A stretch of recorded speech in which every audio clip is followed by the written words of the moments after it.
డబ్బు, అనారోగ్యం, ఉద్యోగం, వ్యాపారం, అప్పులతో బాధపడుతున్నారా? మీకోసమే లాంచ్ యువర్ ఫ్యూచర్ ప్రోగ్రామ్.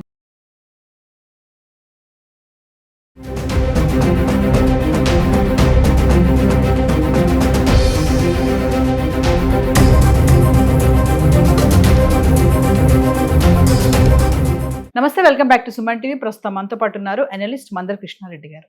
నమస్తే సార్. నమస్తే అమ్మా. సార్, నేపాల్లో చూసుకుంటే మరి మారణ కాండే అనుకోవాలి. మామూలుగా ఎవరో ఒకరు అక్కడ మన భారతీయులు వెళ్ళిన వాళ్ళు ఉంటారు, స్థిరపడిన వాళ్ళు ఉంటారు, ఏదో ఒక రీత్యా ఉద్యోగం కోసమో దేనికోసం వెళ్ళిన వాళ్ళు. అంటే మాకు తెలిసినటువంటి రిలేటివ్స్ కూడా నేపాల్లో ఉన్నారు. నేను వాళ్ళతో ఫోన్లో మాట్లాడాను ఉదయం. మాట్లాడినప్పుడు వాళ్ళు చెప్పింది ఏంటంటే చాలా భయంకరంగా ఉంది ఇక్కడ. అసలు బయటకు వస్తే యువత ఎలా అయితే ఉన్నారో వాళ్ళు చాలా రెబెల్స్గా ఉన్నారు, చంపేస్తున్నారు, దేనికి కూడా వెనకాటలేదు. వాళ్ళు బయటికి వచ్చే పరిస్థితి లేదు అని కూడా చెప్తున్నారు. కనీసం ఒక వాయిస్ ఇస్తారని అడిగితే కూడా వాయిస్ కూడా మేము ఇవ్వలేము, చాలా భయంగా ఉంది ఇక్కడ అని అంటున్నారు. అయితే మరి ఇప్పుడు అక్కడ ఉన్నటువంటి ప్రభావం మన భారతీయుల పైన ఎలా ఉంటుందంటారు? అసలు ఆ ఇంపాక్ట్ ఎలా ఉంటుందంటారు? అంటే ఇక్కడ రెండు విషయాలు. నేపాల్లో ఉన్నటువంటి భారతీయుల పైన ప్రభావం ఏమిటి, భారతదేశం మీద నేపాల్ యొక్క విప్లవనో లేకపోతే నేపాల్లో జరిగినటువంటి హింసాకాండనో వీటన్నిటి వల్ల ఫలితం భారతీయుల మీద ఎలా ఉంటుంది, భారతదేశం మీద ఎలా ఉంటుంది అనేది వేరు విషయాలుగా మనం మాట్లాడుతున్నాం. నేపాల్లో ఉన్న భారతీయుల పరిస్థితి ఏమిటి? ఉదాహరణకి తెలుగు వాళ్ళు ఆంధ్రప్రదేశ్ నుంచి వెళ్ళినటువంటి విజిటర్స్గా వెళ్ళిన వాళ్ళు, టూరిస్టుగా వెళ్ళిన వాళ్ళు, నేపాల్ చూడడానికి వెళ్ళిన వాళ్ళు దాదాపుగా 200 పైన వాళ్ళంతా కూడా చిక్కుకుపోయినారు. వీళ్ళని సురక్షితంగా 2 రోజుల లోపల టోటల్గా ఎక్కడున్న వాళ్ళందరినీ కూడా ఒక దగ్గరికి చేర్చి అక్కడ ఉన్నటువంటి సైన్య సాయంతో ఇక్కడ మన దేశం ఆ దేశంతో మాట్లాడి వాళ్ళందరినీ విమానాల్లో నిన్న రాత్రి దాదాపుగా ఆంధ్రప్రదేశ్ని వెళ్ళి టూరిస్టుగా వెళ్ళిన వాళ్ళందరినీ క్షేమంగా తీసుకొచ్చి మన ఇక్కడ దింపేశారు. కొంతమందిని విశాఖపట్నంలో, మరి కొంతమందిని తిరుపతిలో దింపేశారు. ఇక్కడ కర్నూలు, కడప సంబంధించిన వాళ్ళందరూ అక్కడికి వెళ్ళిపోయారు. అనంతపురం అట్లా రాయలసీమకు సంబంధించిన వాళ్ళందరూ అక్కడికి వెళ్ళిపోయారు.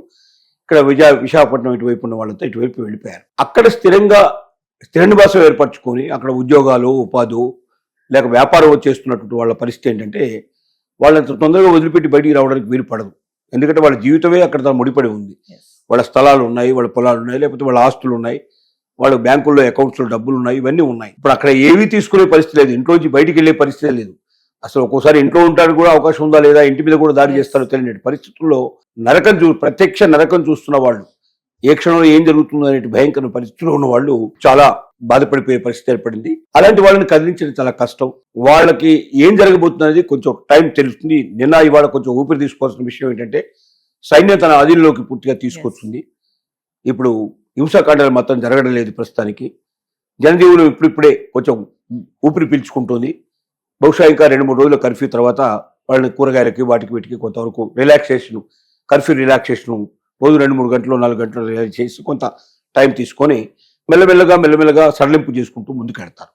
భారతదేశం మీద ఎలాంటి ప్రభావం పడుతుంది? భారతదేశంలో ఉన్న పరిస్థితులు కూడా నేపాల్లో ఉన్న పరిస్థితులకు దగ్గరగా ఉన్నాయని చెప్పడానికి ఏమాత్రం మనం సందేహించాల్సిన అవసరం లేదు. నేపాల్లో జరిగింది ఏమిటి? నేపాల్లో రాజకీయ నాయకులు పూర్తిగా లంచాలకు అలవాటు పడిపోయి దేశ సంపదను కొల్లగొట్టి కోటాను కోట్లు కూడబెట్టుకొని, ఆస్తులు కూడబెట్టుకొని, డబ్బు కూడబెట్టుకొని, బంగారాన్ని కూడబెట్టుకొని తమ తరతరాలకు సరిపోయేటువంటి దాన్ని సంపాదించుకోవడానికి ప్రయత్నం చేశారు. యువతను నెగ్లెక్ట్ చేశారు. ఉద్యోగ ఉపాధి అవకాశాలు లేని పరిస్థితి క్రియేట్ చేశారు. 20-25% యువకులకు ఉద్యోగాలు లేవు. రోడ్ల మీద పడే పరిస్థితి ఏర్పడింది సిచ్యువేషను. సో ప్రజలకు ఒక కంటగింపుగా తయారై ప్రజలకు కావాల్సిన సౌకర్యాలు ఏర్పాటు చేయకపోవడం, ప్రజల నిత్యావసరాలు తీరలేకపోవడం, ప్రజలు బాధలకు పడుతున్నా కూడా అక్కడ ఉన్న రాజకీయ నాయకులు ఎవరైతే పరిపాలిస్తున్నారో వాళ్ళు ప్లస్ ఎవరైతే గవర్నమెంట్ ఎంప్లాయీస్ ఉన్నారో వాళ్ళు కూడా విపరీతంగా డబ్బు సంపాదించుకోవడం, లంచాలకు అలవాటు పడిపోవడం, ప్రజల్ని బానిసలుగా చూడడం, వాళ్ళు ఎంత వీలైతే అంతవరకు దోపిడీ చేయడానికి ప్రయత్నం చేయడం, ఇలాంటి ఒక సన్నివేశం మనకు నేపాల్లో కనబడింది. దాని పర్యవసానం ఏం జరిగింది? అక్కడ ఒక గొప్ప విప్లవం వచ్చింది.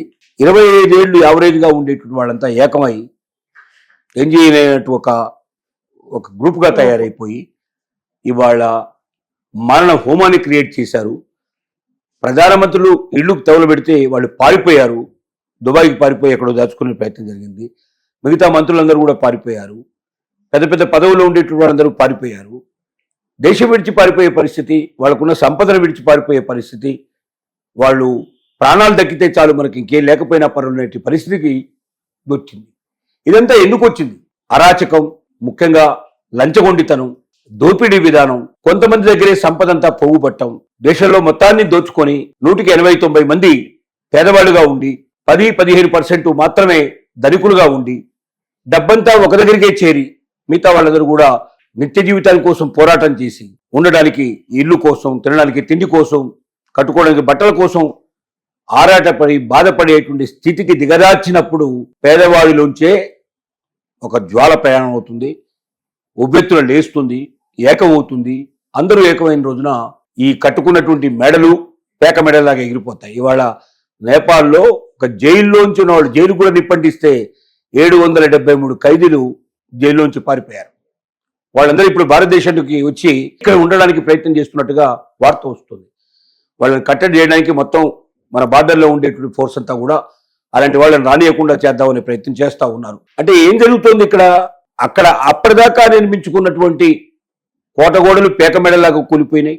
ఆస్తులు సంపాదించుకున్న ఆస్తులన్నీ కూడా మొత్తం టోటల్గా తగలబడిపోయే పరిస్థితి ఏర్పడింది. జీవించడమే చాలా కష్టమయ్యే పరిస్థితి ఏర్పడింది. అదే పరిస్థితులు ఇవాళ భారతదేశంలో కూడా ఉన్నాయని చెప్పడానికి మనం ఏమాత్రం సంశయించాల్సిన అవసరం లేదు.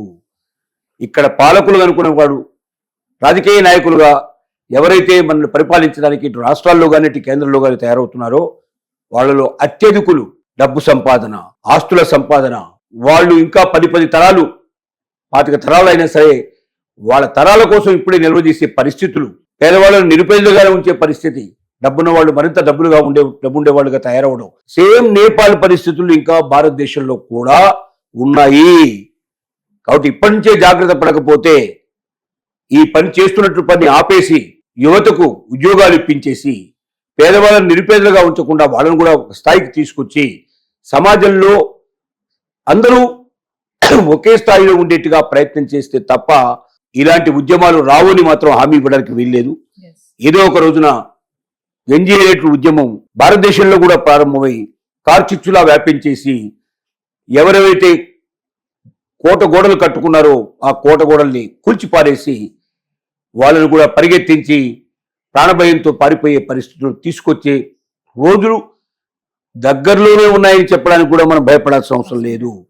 ఆ స్థితి రాకుండా ఉండాలంటే ప్రతి ఒక్క నాయకుడు, ప్రతి ఒక్క డబ్బున్నవారు, ప్రతి ఒక్కరు ఎవరైతే గవర్నమెంట్ ఉద్యోగాలు చేస్తున్నారో, వేరు స్థాయిలో ఉన్నారో వారందరూ కూడా లంచగొండులుగా మారకుండా ప్రజలకు నిజంగా నిజాయితీగా పనిచేస్తూ తమ జీవితాల్ని ముందుకు తీసుకెళ్ళగలిగితే సమాజంలో మళ్ళీ అలాంటి స్థితి రాకుండా మనం కాపాడబడతామని మాత్రం ఖచ్చితంగా చెప్పగలం.